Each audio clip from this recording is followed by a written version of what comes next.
the Marek Family of Sugar Geek Show. Go ahead and head over to YouTube and subscribe. Welcome to the SoFlo Cake and Candy Expo 2018. Let's get inside. Welcome, cakers, bakers, and sweet treat makers. This is Cakers Chat.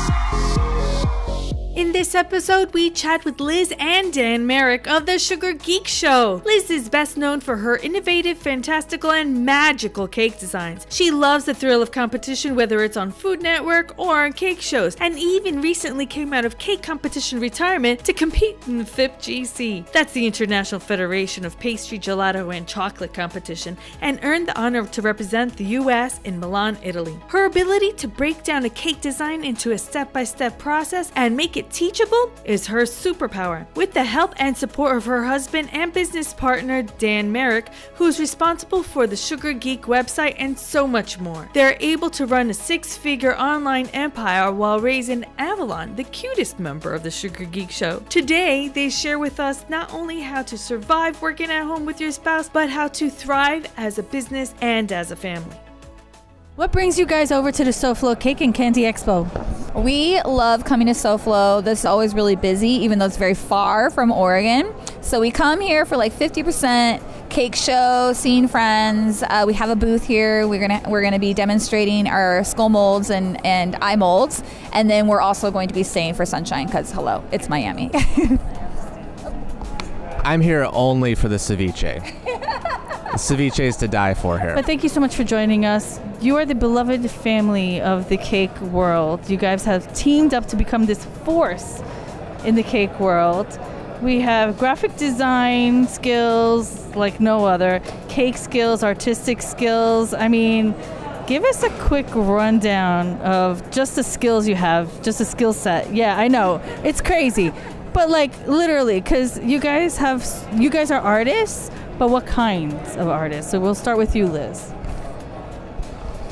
Well, Dan and I met in graphic design school. So originally that's what we did is I was a graphic designer. I always tell people though that I was like, you know, the artsy drawing logos, like that kind of graphic designer, and Dan is more like a technical graphic designer. Like he makes websites and he taught himself how to code. Like you can just do that. Like, so he's very, very smart, but he's also artistic. Like he knows how to draw, he knows how to sculpt. So, I don't know how I happen to just meet somebody who we click on so many different levels. Like we can talk about, philosophical ideas about business or life, and then also like go to comic book conventions together, and we also like to work outside on the yard or draw and paint, and we appreciate the same kind of artists and music and stuff. So I have a lot of different artistic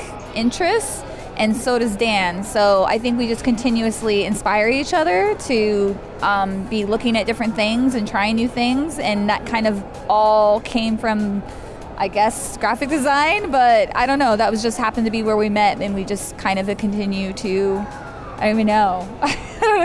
Like it's hard to explain, but I think we just both have the same kind of curious mind, I guess. Like we're both really curious about everything. We both really like to learn, and yeah, so it's fun. We get to do it together. So Dan, you met Liz. You mentioned you guys go to comic book conventions. Dan, that's your thing. Yeah. It sort of used to be until very recently. I'm not so much into it anymore. But I mean, when I was in 8th grade, I was like dead set. I was like, I'm going to be a comic book artist. And so from 8th grade on, I knew I was going to go to graphic design school just because I wanted to get the technical aspects of, how to use Photoshop, how to make a really cool looking comic book page. Like that was my whole idea for the longest time. And when I went to design school, I kind of fell in love with design and decided to do that instead. I got into the branding side of things, which is usually logo development and, all the pieces that go along with that. And I did a lot of marketing ads. I didn't really like a lot of the marketing.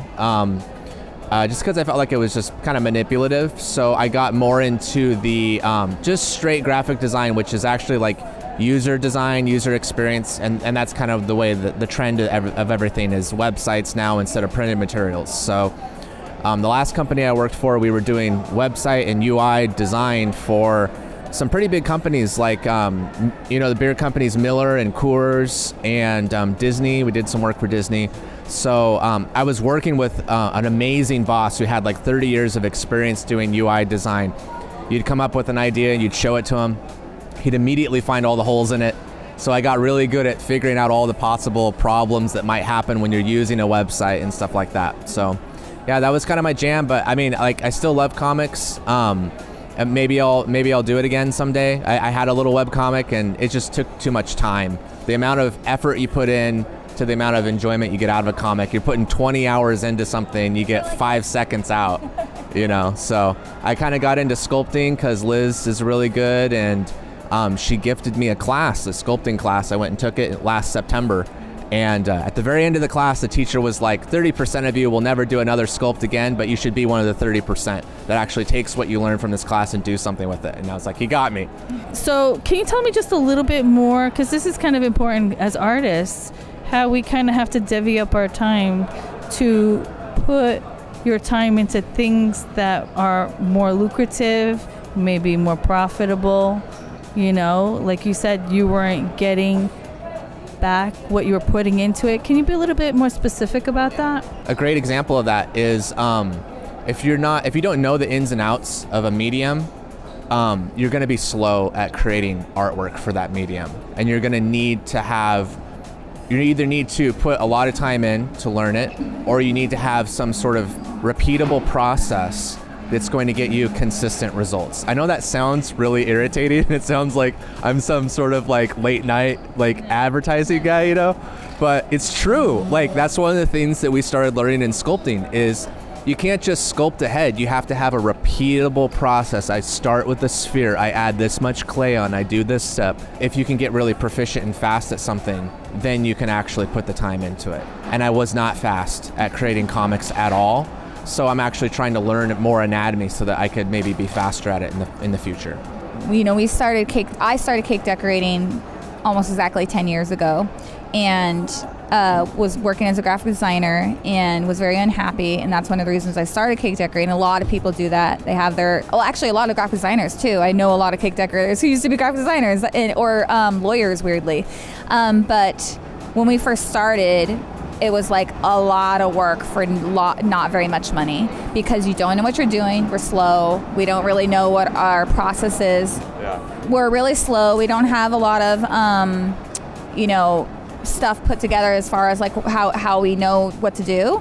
And then as you're working and you find your flow and you find what your specialty is going to be, and you get better and better and you charge more and more, I feel like you put in all of this time in the beginning to get better, charge more money, so then at some point you can get back to doing other things. So I feel like now, after 10 years, like in the beginning it was all just cake stuff. Like there was no time, no friends on the weekends, no traveling, for vacations, we have one car, everything, every place that we could save time and money, we did, so that we could build up what we have now, so that now Dan has hobbies, I have hobbies, we read books, we spend time together on the weekends, but we had to put in all that stuff first, it's so you have to kind of be okay with sacrificing a lot, but we're going to get something back in the future, I guess, if that makes sense, right? Hold on to your spatulas. It's time for the Quick Mix Q&A. Your favorite color? Turquoise. Favorite song? I Love Rock and Roll by Joan Jett. Name your favorite season. Summer. What's your favorite dessert? Creme brulee. What's your least favorite dessert? Cookies. Early bird or night owl? Night owl. Coffee or tea? Coffee. And your zodiac sign is? Scorpio. Name a cake tool you just can't live without. A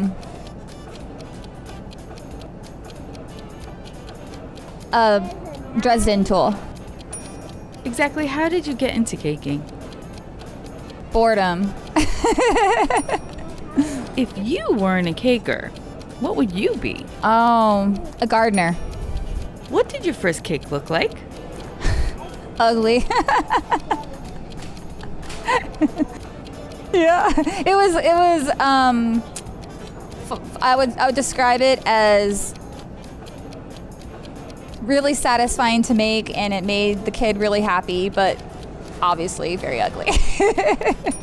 What do you want your legacy to be?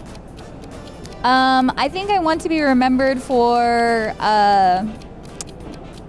maybe like something that lasts a long time, you know, like maybe inventing a technique that people use for like a really long time, or a tool just long before I'm gone. Like they'll say, oh, that was something Liz Merrick, she pioneered that. I think it'd be cool. Liz, you bring up a great point, because it's almost like a discipline, would you say? It seems like that point is not coming, because those late nights working on comic book or a website, or working on a cake or doing a tutorial is never ending.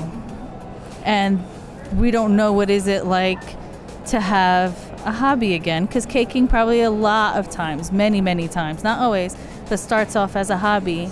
I think that a lot of people start cake decorating because it is a fun break from whatever job you used to have before. But if somebody once said to me that if you do anything enough, it will be something that you hate. Like you could pet puppies for a living. They literally said this, and then at some point you'd be like, I'm sick of these puppies, you know, because it's just something you do all the time, and artistic people don't like doing the same thing over and over and over. So believe it or not, I get bored of making whatever cake I want. Like that's my job. That's a dream job. I make whatever cake I want. We put it on the school. No matter how much you love something, it does become tiresome, and cake decorators and everybody get super burnout. I get burnout, and I go through these phases of I don't want to create anything, I don't want to do anything, but because you're disciplined and you have to pay your bills, you do it anyways. But you have to find other things to be a hobby that doesn't make money, that you don't have a time limit, like nobody's testing me how good I read this book, or you know, I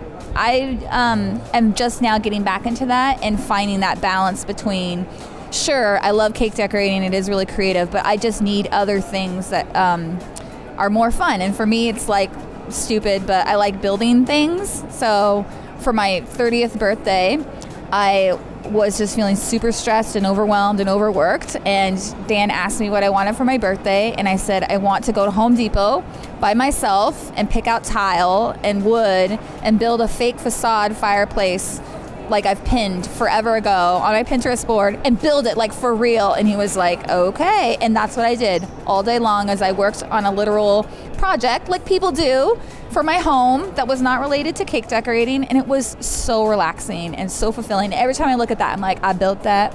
It was awesome. So yeah, you need that stuff. It does give you a break. I'm glad that you bring that up, because so many cakers, talented cakers, amazing cakers, do get that burnout, myself included. Once it becomes something like something that it's worse than a job. Yeah. It's a chore. Yes. Okay, and once it becomes a chore, you just don't want to do it anymore. And I'm glad that you're basically giving us pointers as kind of just step out of it, give yourself a break from it, and then you'll be able to kind of rejuvenate yourself. I think too that sometimes cake decorators get really depressed and sad that they are not happy, and they think, what's wrong with me? Like, why am I not enjoying my cakes? Like, and they think they have to walk away from it forever, and it's time to hang up my rolling pin, you know. And it's like, no, it's just like any job. You get burnt out, you get tired. It's important to take time to refresh yourself, however that may be. Maybe you just need to stop taking orders for a few weeks until you get bored and you're like, okay, I'm ready to create again. Or maybe you just need to give yourself stricter rules. And for me, I just have to make myself stop at 4:30 to go pick up my daughter from school. I do that on purpose because I have to go pick her up, and then it's dinner time, and then it's together time. And if I absolutely have to work, you know, I can work once she goes to bed. But if I don't have that break in there, you're literally working from the second you wake up to the second you go to bed, and you're just like, I wonder why I'm so exhausted, you know? So you have to find, at least, I mean, for me, I have to find ways to sneak in mental clear times, you know, and it's really hard to do when you work from home too, and you run your own business because your boss is a, you know, workaholic, but you find yourself being more creative and more inspired when you force yourself to take breaks. It seems to me like it goes back to that old adage that you can't pour from a cup that's empty, right? Yes, absolutely. How does your family do it? I mean, you guys work together, husband and wife team, daughter, young daughter, mind you, okay? Because it's not easy being a parent either. How do you guys manage? Like, how did you come? Obviously, you guys have some system in place, otherwise you'd be killing each other, and you guys seem pretty friendly. So what kind of system have you guys implemented? How did you get to that system to look like as pretty okay? Like, we're doing all right over here. Still alive.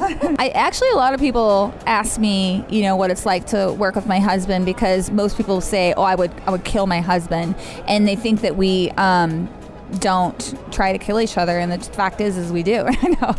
No, I mean, in all honesty, I cannot really take much credit for how well our family works, because it's really Dan. I mean, if he wasn't on board with being a team player, there's just no way it would work. I mean, there, especially back when I was really hustling and trying to make a name for myself, he was the guy doing the dishes and paying all the bills while I was making zero money and just trying to get somewhere. If he wasn't doing that, then couldn't have been any Sugar Geek show. He was the one who even first told me to start putting my tutorials online. He made my first website, he has been my biggest fan. And even now, I had to convince him that we were doing well enough that he could leave his job. And that is really hard for a man to say, I'm going to leave my steady job that I've been working towards for 10 years, that I went to school for, and this is my degree, and this is who I am, and go work for my wife, But it's really ours, Artisan Cake Company was mine, but Sugar Geek Show is really ours.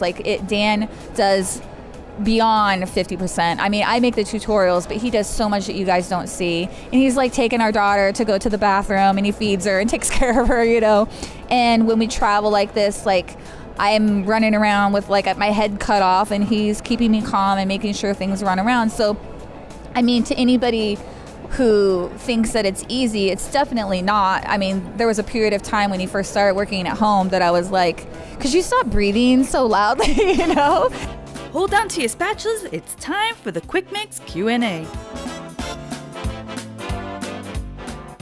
Your favorite color? Oh man, it used to be cyan, just a light blue, and now it's a really clean green.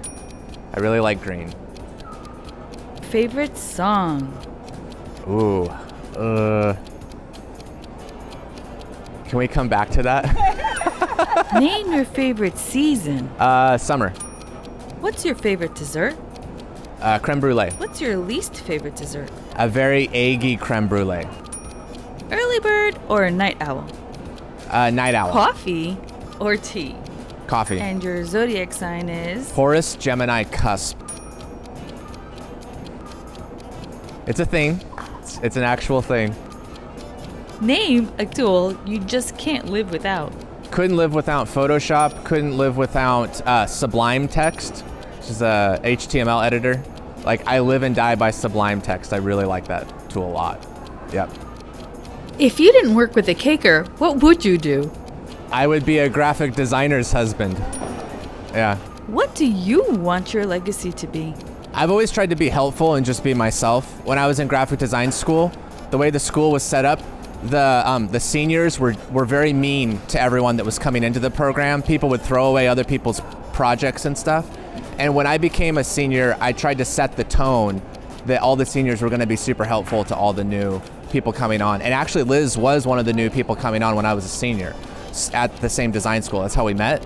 So that's something that I've always strived to be. Is what you see is what you get. I'm not different in different situations. I'm always the same person. I don't wear masks or whatever. And I actively try to do that. And I always try to be helpful. So that's what I want to be remembered for. And then as far as doing all this stuff with a kid around, obviously that's hard. And it really depends on the kid. Avalon just happens to be super interested in what we do, and she's pretty good at entertaining herself. As you can see, she's like, oh, you're busy? All right, I'm going to go do my thing. I got some work to accomplish, and I'm going to make sure you're well lit. And we try actually not to just exclude her, like I think that's harder for kids to know that something is going on in the kitchen and I'm not allowed to go up there or touch anything or be involved. But if I just let her come upstairs and put her hands in some fondant and give her a bowl and a tool, she's like, okay, I'm helping, I'm involved, I'm happy. And it's easier for me to just let her be in it. That's why sometimes in tutorials you see little hands off to the side, because she's there. She's right there. I mean, that's all of our personalities. So, like, Dan is very supportive. Avalon just happens to be a great kid. And, and I happen to be type A, super controlling. So, it all works out. Give me a rundown of a typical day at the Marek family when, like, you're in working mode. So, 2 times a month, we make a tutorial. And you would think that's like, oh, you only work 2 days a month, but really it's like 5 days of filming and 5 days of editing and then prepping all the photos and getting ready to publish it, and then you start the next tutorial. So there really is no non-work mode. Sometimes we try and get ahead of schedule, but really it's all the time filming and editing and putting them up on the website and getting them ready. So in the morning time, Avalon's actually a really late sleeper. She's a night owl just like we are. We have to really try to get her to go to sleep. So in the morning time, I wake up and I drink my large cup of coffee and nobody is allowed to talk to me. And so it is a law, and my office is downstairs and Dan's is upstairs on purpose. This is one of the things we discovered, that we cannot work in the same room. Mostly because we will just ask each other questions constantly. Because of my constant heavy breathing, right? No. Because it's so easy to just talk to somebody constantly when they're in the room, but if they're not in the room, then you just like, oh, I'll ask them later or whatever. But because I need quiet to focus, and so if Avalon's awake, she will sit on my lap while I check emails, and she'll drink my coffee, and I'll say, don't drink my coffee, and then she drinks it anyway, and think about what I need to do for the day. I make a mental checklist, and when Dan first started working from home, he would feel very stressed and overwhelmed because he felt like I had so much to do, and I was like, look, this is what I do. Every morning I wake up and I think, what's the one thing I need to get done today? And then I make a bunch of secondary things, like it'd be great if I also got this done. It'd be great if I also got this done. But the main priority is I have to get this one thing done, so that if something goes to, it's fine. You got that one thing done. No, I didn't get the dishes done. No, I didn't go to get the grocery shopping done. No, I didn't prep my stuff for tomorrow. But this thing that was super important that had to be done today is done. So you don't feel like you're constantly drowning under stuff. And then Avalon goes to school at 12:15. Dan takes her, so I can go straight to work. And then I have 4.5 solid hours of quiet work. Don't bother me. Don't ask questions unless the house is on fire. Don't knock on this door or I will kill you with my eyes. And then at the end of the day, I go pick her up. Dan starts dinner. We spend time together as a family. We scold each other for being on the phone. Oh, you get off your phone. No, you get off your phone. And then we do it all over again and in the evening time, Dan sculpts and I will, work on blogs or something like that. That's my other hobby. What are your hobbies? I know you said gardening, right? Blogs now. I really like to build things with my hands and gardening when it's sunny. And I recently have found a strange passion for baking. I've never ever liked to bake until I started cooking and taking pictures of my food for my friend's vlog, and I was like, this is super fun. Food is really fun to take pictures of. And then I started experimenting with cake recipes, and I was tweaking my own recipes that I had and realized I had like terrible photos from 8 years ago, and I was like, oh, I'm just gonna for fun take a pretty picture of this cake, and I blogged about it and it did really well. And I was like, this is so fun because it's just a cake. It's got frosting on it. I don't have to really decorate it. It's all about the flavor. So I have been doing that in my spare time, and it's not something I have to do. So therefore it's a hobby. And Dan? Yeah, my hobbies have been changing over time. I had the comic for a while, but I took a break from that. My way of unwinding is sculpting, and I have a process of sculpting where I try to start and finish a sculpt in 3 hours. And you really have to push yourself and grow really fast to be able to do that. And then if you have a piece that you're like, oh, there's something here, and then you work on it more. But besides that, I mean, I like getting outside. We live in Oregon, which is a very picturesque place. I grew up there, so I kind of feel like I didn't realize how good it was. I just have to mention one of Dan's hobbies that he's super into Zodiacs. That's why he knows exactly that he's a cusp, whatever. Yeah. He could tell you all about what your sign is and what it means and what type of person you are based off of your sign. Dan will give me a reading, an unscheduled Caker's chat, but we'll squeeze him in anyway. Horoscope. Dan always tells me, he's like, check out my horoscope. This is so on point. This is exactly what happened to me today. I'm like, you're right. Stars are aligned. Okay. I'm going to test him now. I'm a Pisces with a Leo rising. What does it mean? So, Pisces means you're usually a genius, pretty smart person. If I remember right, I don't remember for sure, but if I remember right, Pisces, you think it's a water sign, but it's an air sign. Mm-hmm. So that means that air and water signs tend to have to reorganize their houses a lot. So like maybe every 3 to 4 months, you're moving stuff around. Like this guy? He must be a Pisces. Yeah. What's new at the Sugar Geek show? So we're actually going to be getting a new product line in at the Sugar Geek shop. When we get back, we have to put it on the website and everything, but they're actually here at the show, Drip Color. So they have professional grade food color markers. So usually, you get like, when you're looking at the markers, they just have like Wilton or whatever. They don't have the best tips. So we're actually getting in markers that have 2 different tips, kind of like those Copic markers you might see at the art supply store, but they're for working on cakes with. So, yeah. We're excited. We also have our Sugar Geek Show skull molds and eye sets available here at the show, but we are really going to focus on teaching that more to... It was kind of like an advanced technique that I thought maybe I'll develop these skull molds for in-person classes, but we're really going to start focusing on teaching the artistic side of anatomy to just anybody, right? Because I feel like it's not something that you can learn in a one-day class. So like, let's say you suddenly decide you want to start learning to sculpt faces. You're going to need like a whole lot of little small lessons. So I've just kind of given up on the idea of teaching people anatomy during a cake show, or like it's just too much. It's too hard. It's too stressful. So at Sugar Geek Show, we do have several in-depth sculpting classes. We're going to be putting out some really small free things, like let's just focus on a nose. Like let's make a nose and let's talk about all the reasons that how is this a nose, like how does it work, because you're so busy looking at the whole face you don't really understand it. So we're going to be coming out with a series of anatomy tutorials that is like, this is an eye, this is a nose, these are lips, and it does work along with the skull, but they're actually going to be free. So it's like really cool and exciting. I'm excited to bring some new anatomy stuff to just everybody, not just members. Not that I don't want you to be members, but I think it'll be cool. It'll be fun. New edition. Guys, you've been absolutely amazing. Avalon, you are a superstar. Dan, you have so much insight. You need your own blog. Like honestly, you need to just vlog all day long. Yeah, like I'll sit there and watch a Dan chat any day. Liz, you're magnificent. For Cakers, I mean, I feel bad for the graphic design world that they lost you, honestly, because you have been magnificent, and you have already set a precedence with so many techniques, and so many people they do it the Liz way. Thank you guys so much. Thank you for having us. Thank you. You're so sweet. Jeez. Your compliments are embarrassing.